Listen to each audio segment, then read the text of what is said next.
ભાવ વધી ગયો એટલે કે ભાવ વધી ગયો. આ તો ઇન્ડિયા જેવું થયું ને. ઇન્ડિયામાં સેમ જ છે. તો હાલો હું પાટલું ભરવા જાઉં. તો આ તમે એક કામ કરો, તમે ભરી લો, હું આવું. તમે લાવો લે. એટલે મોંઘા ભાવનો છે ભાઈ. બાટલો આપી દો. જોતો હોય તો આ બાટલો ભલે મોટો. આવડતું નથી. એક મિનિટ છે, આ ભાઈને આવડે છે. આ ભાઈ વર્ષથી આવી રીતે જ કરે છે, કારણ કે આ ભાવને ભાવ નડ્યો જ નથી. પહેલેથી 110 ના ભાવે જ હાલે છે. એટલે એવરેજ એને કપાઈ ગઈ છે આખા વર્ષની.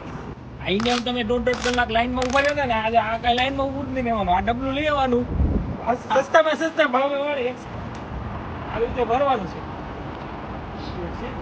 સિમ્પલ. બહુ સિમ્પલ છે. તમારે જોતું હોય તો અહીંયા આવી આવો, ડાયરેક્ટ ત્યાં સુરતમાં લાઈનમાં ન ઉભા રહો. પણ કામ થીસી ગયા. સાચી જગ્યા. પણ હવે હાલશે, કાંઈ વાંધો નહીં. આ ક્યાંથી આવ્યું? આ પેટ્રોલ ક્યાંથી તમે લઈ આવો? રવિભાઈ, અચ્છા. મહેસાણા. ઓલી ટેમ્પો આવે ને એમાં ડાયરેક્ટ આમાં જ ભરે. સેટિંગ હે. સેટિંગ ભાવ વધી જવાનો, લેવું હોય તો લઈ લો.